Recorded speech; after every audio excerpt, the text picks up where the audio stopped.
Hvala, ker ste se udeležili pogovora z avtorsko ekipo uprizoritve Škorpion, avtorice Veronique Olmy. Za začetek nekaj osnovnih informacij. Vse, ki ste na Zoomu, seveda prosim, da si izključite mikrofone, da ne bo prihajalo do kakšnih motenj. Za tiste, ki bi pa radi zastavili ekipi kakšno vprašanje, pa to lahko storite na več načinov. Eden je med komentarji na YouTube kanalu in Facebook profilu Drame, kjer poteka ta prenos pogovora, lahko pa tudi v pogovorno okno oziroma chat tegale našega Zooma.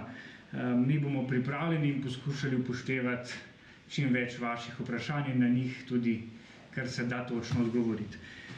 Za začetek mi dovolite, da povem, kdo je to predstavo, ki ste si jo včeraj in danes lahko gledali v spletnem prenosu ustvaril. To smo bili režiserka Nina Šorak, prevajalec Primož Vitez, scenograf Branko Hojnik, kostumografinja Tina Pavlović, avtor glasbe Laren Polič-Zdravič, ki ga pozdravljamo na njegov vikend v Beli krajini, pa avtorica videa Vesna Krebs, oblikovalka svetlobe Mojca Sarjaš, lektorica Klasja Kovačič in dramaturg Rok Andres, ki bom povezoval ta nocojšnji pogovor. Nastopili pa so po vrstnem redu didaskali Saša Pavček, Bojan Emeršič, Iva Babič in Saša Tabaković, vsi štirje člani SNG Drama Ljubljana. Mi smo se že skoraj vsi zbrali, enega člana ekipe še čakamo, da se nam pridruži naknadno. Več ne čakamo, da se lutam v prostoru. Živo, Bojan. Čau. Čau, Bojan. Jaz sem ta pogovor nameraval začeti z avtorsko ekipo, namreč pričakoval sem, da bodo naši igralci potrebovali malenkost več časa za demaskiranje oziroma osvežitev, ampak so že kar tukaj, pa bi vendarle začel z Nino Šorak, z našo režiserko. Nina v napovedi uprizoritve si zapisala takole. Glavna tema uprizoritve je ksenofobija, strah predvsem, kar je tuje, in to se v posamezniku, ki se zapira v svoj lastni svet, vsak dan stopnjuje. Strah pred izstopom iz hiše prerašča v paničen strah pred drugim, pred drugačnim. S kakšnimi strahovi si pa ti pristopala k kreaciji te uprizoritve? Ja, niso bili tako panični strahovi, kot jih ksenofobija povzroča. Ne, zdi se mi, Veronique Olmy je napisala delo Škorpion, znotraj katerega se je meni zdela najbolj pomembna tema, ki sem jo hotela izpostaviti in ker smo tudi delali s celo ekipo na tem, tema ksenofobije. Ta tema je v resnici precej, kako bi rekla, bolj se tiče neke vrste razgledanosti posameznika kot nekih grobih emocij. In je tukaj za gledališče potem lahko nevarno, da postanemo pametni, da moraliziramo, da žugamo s prstom, tako se ne dela, tako ne sme, ne? Se pravi, kakor da bi hoteli neka pravila podajati, s čimer sem se hotela na vsak način izogniti. In se mi zdi, da smo potem z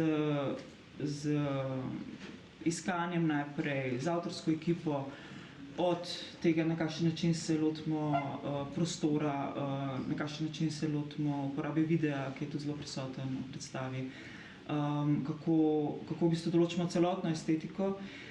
In hkrati, ko smo potem prišli na vaje v dramo, kako so igralci pristopili k uprizoritvi in k razvoju in raziskavi likov, se mi zdi, da smo vseeno se trudili najti način, da predstavimo nestrpnost, ki se goji v zaprtem prostoru, kar tudi zelo dobro nakazuje scenografijo od Branka Hojnika.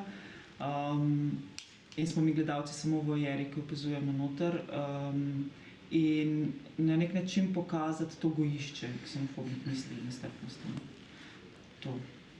Kako bi tako strnila eno poanto uprizoritve oziroma eno osrednje sporočilo?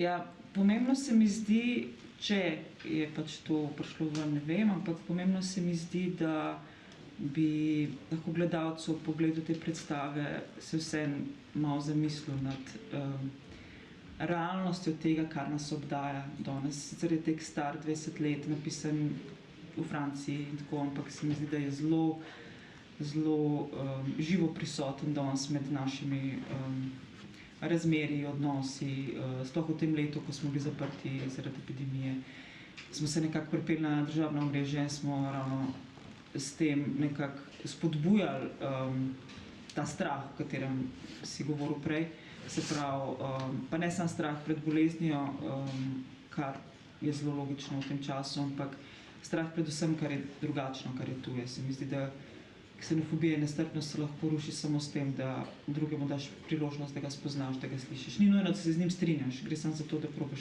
odpreti se za to. Tako da to sem si želela, no? Zdaj pa, kaj pa je prišlo vam, pa ne vem. To bomo še prepustili tudi gledalcem, če bodo potem povedali. Ena izmed pomembnih odločitev, ki si jih mogla sprejeti zelo na začetku, je bila odločitev za zasedbo. Ne? Ja. Zakaj je Saša Tabaković črnci Senegala, recimo, ja. Ja, res je, ja. V bistvu je tako, da je tekst je pisan leta 1998 v Franciji. Francija je v bistvu ima zelo drugo zgodovino kot Slovenija. Sploh zaradi kolonij in zaradi vseh priseljencev, ki so potem prišli k njim in ker nekako oni sobivajo na drugačen način, kot imamo mi izkušnjo v Sloveniji. V Sloveniji se mi zdi, da se ta vprašanja ne zastavljajo tako zelo pogosto kot v Franciji. In se mi je zdelo, mislim, tako ko sem prvič brala tekst, je jasno, da je osnovna tema rasizem, ker v resnici gre za priseljenca, temnopoltega Žila iz Senegala in je že tu zelo jasna razlika, kdo je kdo. Hodila sem pa vse na nek način, ne glede na to, da smo ostali v letu 1998, ostali so vsi francoski detajli znotraj teksta, nismo tega prilagajali slovenskim razmeram, sem pa hotela vseeno bolj izpostaviti temo ksenofobije kot rasizma, ker imam občutek, da je v Sloveniji to vprašanje bolj prisotno in pereče kot sam rasizem. Rasizem se mi zdi, da ima manjšo moč, kako ne rečem, kot v Franciji, s čimer je Veronika Olmi pisala ta tekst. Zato je potem Saša bil idealen za to vlogo. Je pa res, da smo se potem odločili, da je pa mogoče se fino poigrati z družino, ne, se pravi s francosko družino, in smo v resnici smo njim dali masko belo, da so oni bolj beli kot belci. Se pravi, da je to neko maskiranje, ki je v resnici bilo nekoč dodeljeno temnopoltim vlogam, se pravi belim igralcem, ki so igrali vloge temnopoltih, so jih včasih pač pobarvali v to čokoladno, rjavo barvo, kakorkoli. In kar je danes nesprejemljivo, ker se mi zdi, da se tudi upam, da naša predstava to odpira, no. Da kako se spreminja dojemanje, kako se na kakšen način se skozi v bistvu leta so neke stvari nesprejemljive v primerjavi s tem, kar se recimo že, ne vem, pol stoletja ali pa stoletje nazaj je bilo normalno, je danes pač žaljivo v resnici. Zaradi tega smo hoteli to obrniti pa dati masko beli, francoski familiji, čiste rase. Hvala. Pa bi šel zdajle kar na igralce. Saša Pavšek, odigrala si Klot, včeraj premierno. V tem preteklem tednu smo se malo pogovarjali o tem, katera replika opiše nek lik ali pa opiše celo uprizoritev. Ti si mi na mail poslala repliko, kako lepi so ti noži, če se jih prav obriše. Kaj te besede povejo o Klot in nasploh kako si se spoprijela s tem ustvarjanjem lika?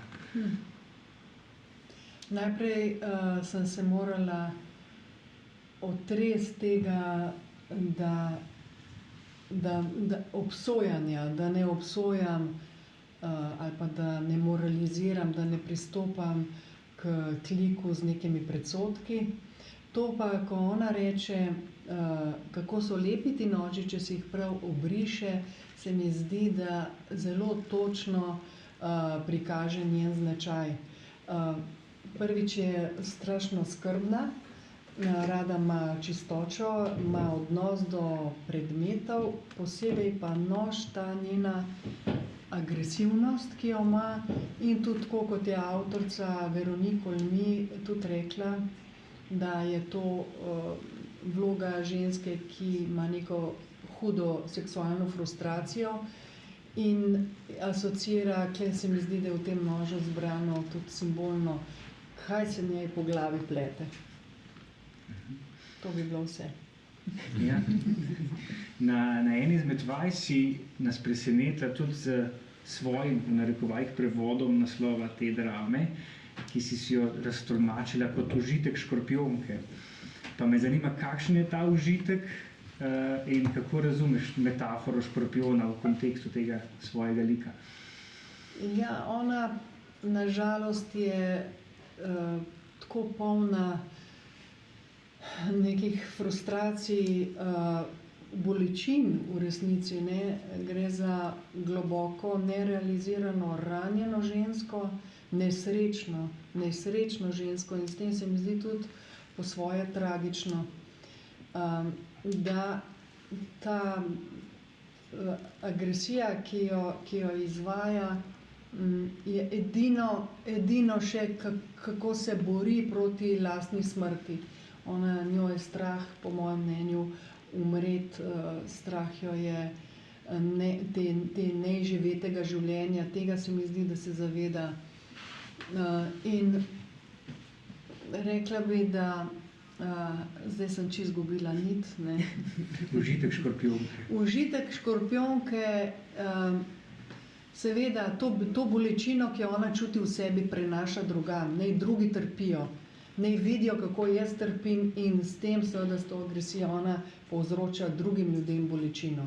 V resnici pa je, tako kot smo vsi, človek, ki hrepeni po ljubezni, človek, ki hrepeni po sprejetosti, po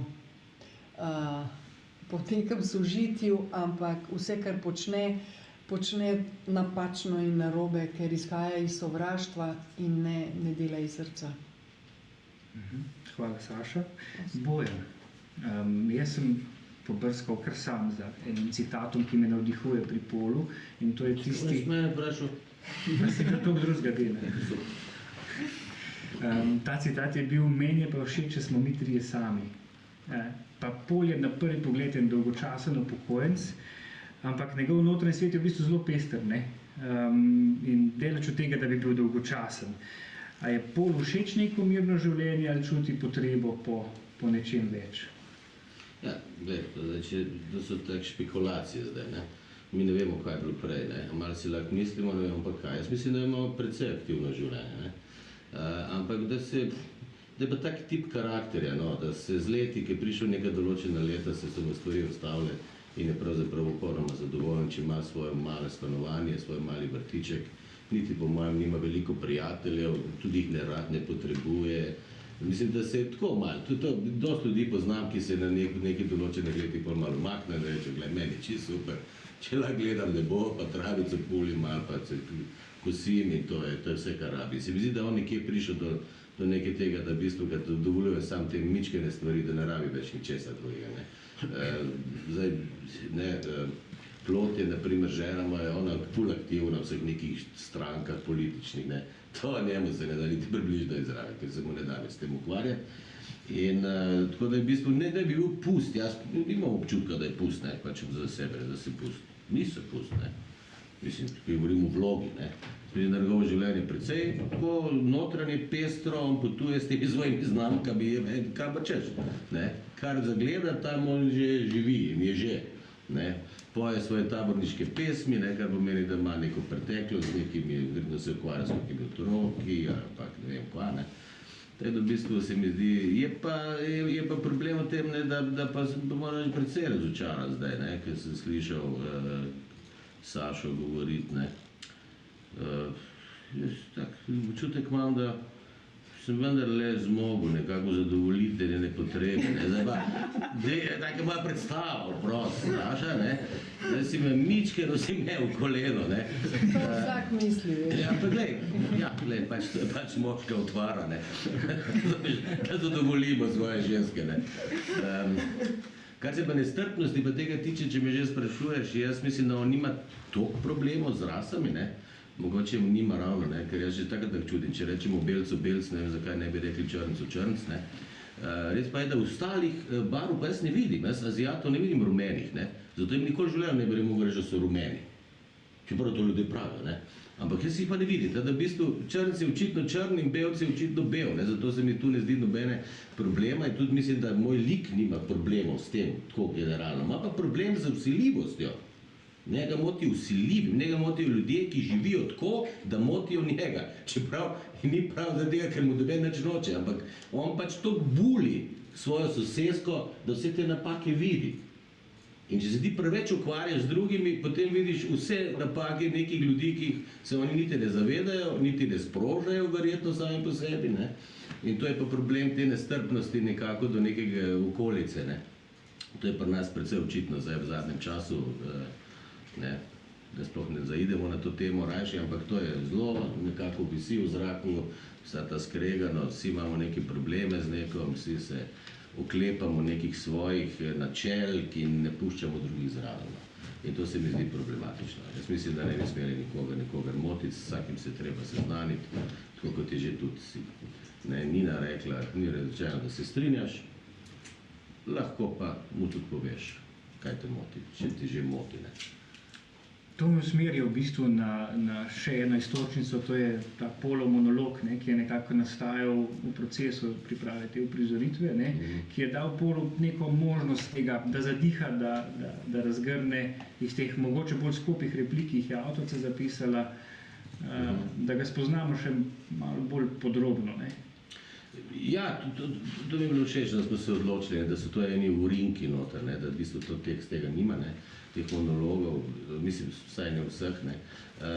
In to se mi zdelo prav, ker je v bistvu mičkeno mogoče premalo mesa imajo nekateri liki, da bi lahko ukazali nek odnos do nekih stvari in ta monolog je seveda tisti, ki govori o njegovi prikriti nestrpnosti, ne. On ni nek, da bi se to kar dal okolica pa krega, ampak noter v sebi pa te stvari zelo močno doživlja, ne, in ga zelo motijo in ga mu tudi grenijo življenje in razumeš, on v isti sapi reče, ne, da pol cel dan hodi ona ženska čez cesto gola, ampak da on to cel čas buli, ne.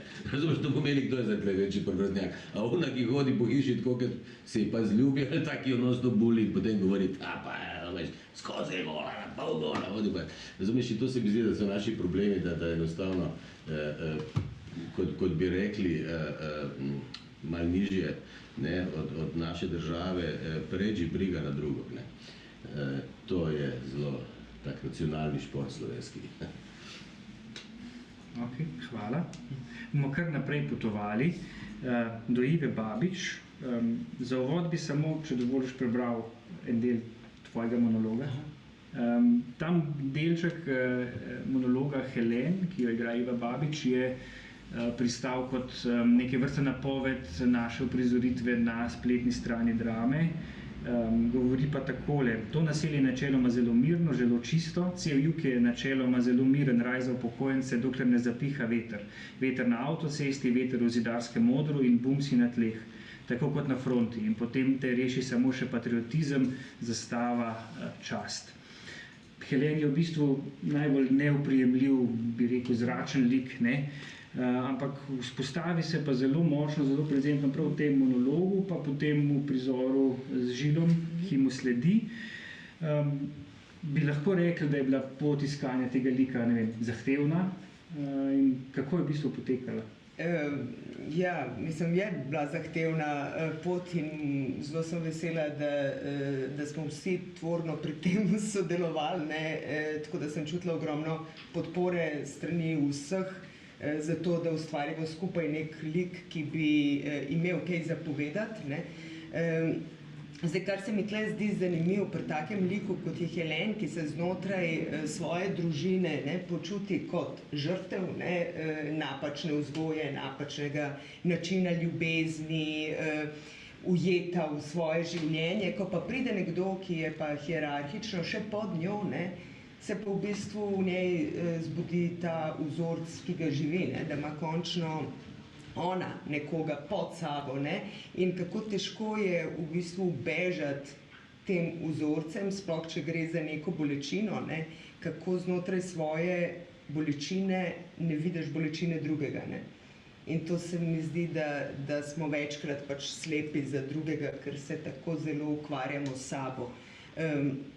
Ključ pri Helen sta pa v bistvu dala tako Saša kot Bojan, s temi premaknjenimi telesi, in pol, ker je tudi Nina nekako vztrajala na teh premaknjenih telesih, tudi pri Helen se mi zdi, da je to bil nek končni sprožilec za to, da začutim to Helen, ko je pač moje telo nehalo biti moje, ampak ga je dobila ona. Tako da to je bil en tak lep deus ex machina moment v ustvarjanju te vloge.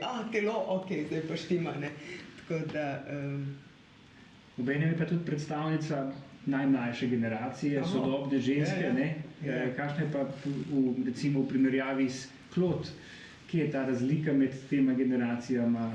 Saj tako, bolj ko se s tem ukvarjamo, od začetka se mi zdelo, ona je pa čisto druga, ker ona hoče biti umetnica, ampak tako pol vidiš, kako v bistvu lahko prevzameš prav tiste vse vzorce od svojih staršev, ki so ti šli najbolj na jetra, in jih pol aktivno živiš v svojem življenju naprej. In se mi zdi, da se to dogaja tudi Helen. Vsekakor. Saša Tabaković je odigral vlogo Žila, temnopoltega priseljenca iz Senegala, delavca, ki postane tarča, osrednji cilj ksenofobije, rasizma. Pa bi bilo moje prvo vprašanje, Saša, kako si se lotil te tujosti, te drugačnosti pri tem Žilu? Ja, zdaj, glede na to, da pač, ko si omenil ksenofobijo in tujost, treba seveda poudariti, da Žil zagotovo je žrtev pač različnih sistemov. Ta človek je pač žrtev nekih družbeno-političnih razmer, ker je bil neko politično prepričanje, zaradi česa so ga mučili, zagotovo je bil potem tudi žrtev ekonomskih razmer. To pomeni, da zaradi političnega prepričanja ni mogel verjetno dostojno živeti in je bil prisiljen pač zapustiti državo in oditi v nek svet, za katerega je pač menil, da je idealen in obljubljen. In potem, ko je seveda prišel v ta beli svet, če lahko tako rečem, seveda so se mu izrisale pač neke situacije, ki jih je verjetno bil zelo podobno deležen tudi doma. In ta tujost pravzaprav v njem se mi zdi, da ni mogoče toliko, ni nujno, da je toliko tujost ali pa duha ali pa neke senzibilnosti, da je zaradi tega on tujec, ampak se mi zdi, da pravzaprav je verjetno zaradi nekega kulturnega miljeja ali pa nekih vzorcev, s katerih prihaja verjetno tudi zelo nekje podoben tej družini, v kateri pride po pomoč. Še posebej se mi, da se to izkaže recimo v pogovoru z Helen, da sta si nekje seveda blazno podobna. Konec koncev je tudi on zapustil svojo družino oziroma ženo in je odšel. Vprašanje, zakaj ni vzel sabo, verjetno z razlogom, ki ima verjetno razlog, seveda tudi v nekih kulturnih vzorcih. In na drugi strani je potem tudi ta situacija za Clauda, ker gre za neko zelo grob poseg v neko intimo, torej za neke vrste posilstvo, za nek spolni napad. Po drugi strani se pa seveda tudi odpira vprašanje, kakšna bi bila njuna interakcija, če bi se mogoče srečala v kakšni drugi situaciji, na kakšnem drugem mestu. Jaz mislim, da pravzaprav ti posamezniki, ki pač pridajo z neko željo v tujino, ustvariti si nekako na novo svet, da so ravno tako lahko zelo človeški kot vsi ostali. In znotraj tega seveda potem treba iskati tudi neke, ko bi tem rekel, da je treba malo lomiti te stvari, napačno jih je idealizirati. Hkrati jim pa treba seveda priznavati tudi to, da so prišli zato, ker so na nek način žrtev. Mi živimo v družbi, kjer je žaljiv, neprimeren govor, tudi sovražni govor, tako rekoč del vsakdanjika. Kako se ti osebno soočaš s tem problemom in kaj doživlja Žil, ko ga Klod vrže iz hiše in ga pospremi s to salvo vseh najgrših besed? Ja, mislim, jaz osebno nisem še imel takšne izkušnje, da bi me nekdo tako obmetaval recimo z žaljivimi besedami, ne. Je pa seveda takšno dejanje pač nesprejemljivo, ne. Je pa pravzaprav ta izraz, mislim, tovrstne napadi so vedno izraz nekih razmerij moči, a ne. Ona si to v tistem trenutku, pač Klod si v tistem trenutku to privošči, ker si lahko, a ne. Po drugi strani, ne, pa mogoče bom večkrat kontroverzen, ne, imamo pa na drugi strani recimo ogromno nekih ljudi, ki so prišli s trebuhom za kruhom, ne, ki so kljub temu, da so pravzaprav deležni takšnih verbalnih delitev in podobno, ne, se poskušajo pravzaprav takšni družbi udinjati, ne. To pomeni, da nekako se potrudijo ostati, ne. Nimajo potrebe, nimajo te želje, da bi se vrnili nazaj domov, ne. In to se mi zdi v bistvu nek zelo začaran krog, zelo, ko bi rekel, kar nek tak cikel pekla, ne. Ker ti v bistvu si pripravljen marsikaj požreti za to, da si pravzaprav v neki družbi, za katero meniš, da je po tvoji meri oziroma da ne bi bila idealna, da bi bil sprejeta, ne. In vprašanje pravzaprav, kaj v nekem trenutku pač posameznik naredi, da pravzaprav v takšni družbi ostane, a ne. Za referenco je bil tudi v bistvu mi zelo zanimiv ta film, da se ne bomo spomniti naslova, ne, ker pravzaprav kaže, kako na eni strani se dogaja recimo ta seksualni turizem bogatih belih žensk tudi v Afriko. Tako, ne, točno to je naslov, kjer v bistvu, ki prihajajo v bistvu z željo po potešitvi, ne, in na drugi strani pravzaprav mladi ljudje, ki so lahko tudi podobno izobraženi, torej z nekega recimo temu srednjega sloja in so se pripravljeni prostituirati za to, da bi se ta bela ženska zaljubila v njih in jih mogoče odpeljala v ta obljubljeni raj, ne. In na drugi strani se pravzaprav takšna trgovina emocij dogaja potem tudi, ko ti ljudje enostavno, če jim uspe, ne, preko različnih preprek priti v neko državo, za katero mislijo, kot rečeno, da je obljubljena, ne. So zelo grozljive zgodbe, pravzaprav, kaj ti ljudje vse počnejo, na kaj vse pristanejo, zato da lahko pravzaprav pod narekovajih spodobno živijo, ne. Hvala. Jaz bi, ko smo pretekli prvi krog z igralci teh vprašanj, še enkrat povabil naše gledalce, da prek YouTube klepetalnika, Facebookovih komentarjev in tukaj na Zoomu zastavijo kakšno vprašanje, ki ga bom z veseljem predal naprej naši ekipi. Če je že kdo na Zoomu mogoče pripravljen to v živo, se lahko kar javi. Če ne bomo šli pa dalje k Tini Pavlovič, naši kostumografki. Zelo pomemben del vizualne podobe te uprizoritve so kostumi, ki si jih skreirala. Kakšno pot si v bistvu prehodila ob iskanju primernih kostumov za 4 like in za to uprizoritev? S tranzitom ali brez? Pa dajva s tranzitom, ne? Ljubljana, Pola, Zagreb, Zagreb, Istanbul, Istanbul, New York, New York, New Jersey, New Jersey, Red Bank. No, tam sem se sprehodila v enem parku in to se tam res zgodilo. V bistvu ob reki. In takrat mi je bila jasen v bistvu vizualni kod, ki se mi je v tem trenutku res zazdel, da prav. No, pa sem nazaj šla po poti Frankfurt, pa Zagreb, Zadar, Pola, Ljubljana. No, ampak mislim, mi smo že začeli v bistvu decembra se pogovarjati o tej predstavi. Tako da to je kar je bil proces, no. Ja, en tak. In seveda potem pa smo ustvarjali dalje, nekako. Tako. Sem mislil, če bi morda še nam malo opisala, kaj smo videli na odru, če se nismo uspeli nagledati tega med samo prizoritvijo. Pa videli ste definitivno eno, mislim, kar lahko rečem govorila bom o kostumografiji, je pa zelo taka hladna, koketira z stereotipom, definitivno. Pa, da ne rečem monolitna, no, toliko hladna. Ja, in ja, no, poskušali smo nekako stati v tem maksimalno, kakor se, ja, in mislim, da smo uspeli v tem, definitivno, ja. Absolutno. Ja. Z nami je lektorica Klasja Kovačič. Mene zanima, v bistvu to zdaj sprašujem tako, da mi ni bilo zraven, ne. Ampak jezik v prizoritvi je pogovorni. In tako, a so te pri oblikovanju jezikovne podobe uprizoritve si doživela kakšne ovire, kakšne dileme, si se srečala s kakšnim takim vprašanjem?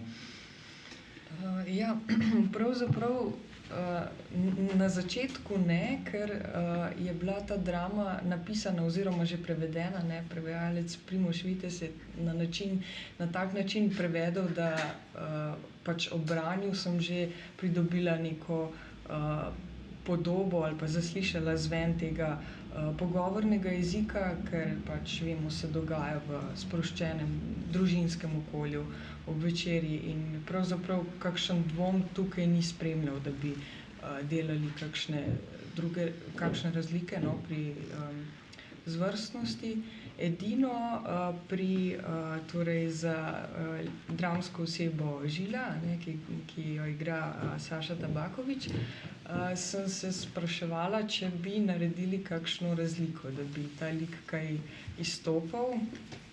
In na začetku je bilo nekako skupno, tudi Saša je nekako želel, ne, da bi mogoče on bolj knjižno govoril, ampak se to nekako potem ni dobro obneslo, tako da smo tudi njega dali nekako na to pogovorno raven in se mi zdi, da je nastala ena učinkovita govorna podoba in da so se tudi igralci zelo potrudili, da je pač na koncu to nastalo, no. Še kako so se. Ja. Zdaj pa še enkrat se oziram k Zoomu. Če bi slučajno se kdo res opogumil, lahko tudi svoje vprašanje zapišete v pogovorno okno, v klepetalnik, v chat, če se ne bi javili neposredno. Sicer imam pa vprašanje še eno za Nino Šorak, za režiserko, o vizualni podobi uprizoritve nasploh. Z nami danes nista ne scenograf Branko Hojnik, ne avtorica videa Vesna Krebs, pa če bi kakšno besedo ali dve še na to temo. Ja. Prej sem že omenila, da smo v bistvu z celotno ekipo, ne samo avtorsko, ko smo že pred začetkom vaj delali, tudi potem z igralsko ekipo smo v bistvu raziskovali ksenofobijo v vseh možnih barvah, kaj je. In eden izmed ključnih momentov, ki se mi zdi, da nam je dal vsebinsko zelo dobro podporo, je tale fasada, ki je Branko Hojnik postavil. Meni se zdi, da pač moj občutek je, da nam malo bolj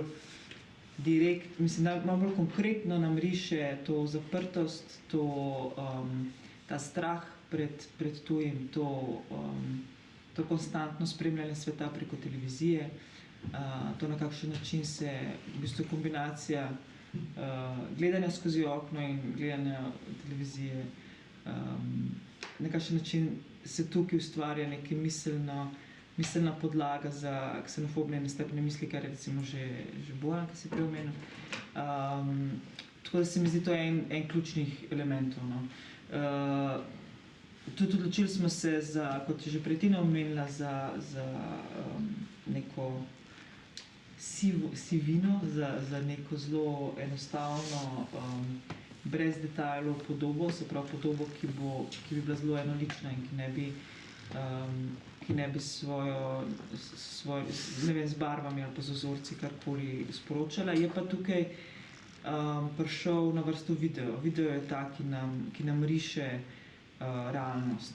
Se pravi, na nek način smo se hoteli igrati s tem, da mi vseeno pripovedujemo zgodbo. Se pravi, da v trenutkih, ko vstopajo liki noter, oziroma trenutek je tudi začetek predstave, se nekako projekcija zabriše, ker se prižge luč in takrat vidimo fasado v tej grobi obliki, kar pomeni, da hoteli smo na nek način, štartali smo iz ideje, da bi vseeno radi samo povedali zgodbo. Se pravi, mi smo 4 igralci, ki vam bomo pripovedovali danes večer zgodbo iz leta 98, ki se dogaja na jugu Francije, naši liki so te pa te, mi igramo te pa te. In se mi zdi, da je to tudi nek element, ki nam je, video nam je omogočal, se pravi, risanje kulis in vstopanje v nek realističen svet in na drugi strani, dajmo prižgati luči pa pokazati, da je to v resnici samo gledališče in da samo govorimo zgodbo. Je pa video sam tudi nekako, sploh v drugem delu predstave, lovil emotivna stanja ali pa neke odnose, neke psihološke situacije, ki so se dogajale znotraj zgodbe, znotraj likov noter. Tako da, ko vstopi tujec, ko vstopi Žil, nas video nekako podpre ravno v tem, kako družina dojema ta vstop. In od takrat naprej se nekako začne vse skupaj rušiti in razpadati. Je res, da streaming mečken onemogoča ta pogled, se pravi in celotne scenografije in videa, ravno zaradi tega, ker je nekako kamera lažje in bolj efektivno lovi obraze in detajle. Nekako ne zdrži slika totala v celotni dolžini predstave. Ampak vseeno se mi zdi, da smo se potrudili, kolikor se le da, tudi s tem medijem, se pravi streamom, točno to delo Hojnika in Vesne pripeljati ven. Mogoče še eno splošno vprašanje za igralsko ekipo, če bo kdo želel odgovoriti. Kaj ste se novega naučili, spoznali v tem procesu? Kaj vam je bila tista dragocena iskrica, ki pač vas je gnala iz vajo v vajo pa do premiere? Ta nestrpnost. Nestrpnost. Mislim, da predvsem odlično skupinsko delo. Razumevanje, poslušanje drug drugega, upoštevanje različnih idej. To skupinsko delo, ta fluid, ki je bil med nami. Odprtost med nami za ideje, za napake, vse. Če bo to res. Zdaj pa še enkrat bolj, ne? Si hotel reči? Ja, zdaj, če hočeš, da malo težim, tako je. Dejno. Da težiti tle. Dejno. Ne, mogoče bi reči, Žigovič še skuša res, da bi bilo predvsej, ne vem, če predstava to sproži, ne, v ljudeh. Me prav zanima, ne, lahko bi se kdo javil. Arko, Jimmy, Puma, vse tle z nami, pa se dobe ne javi.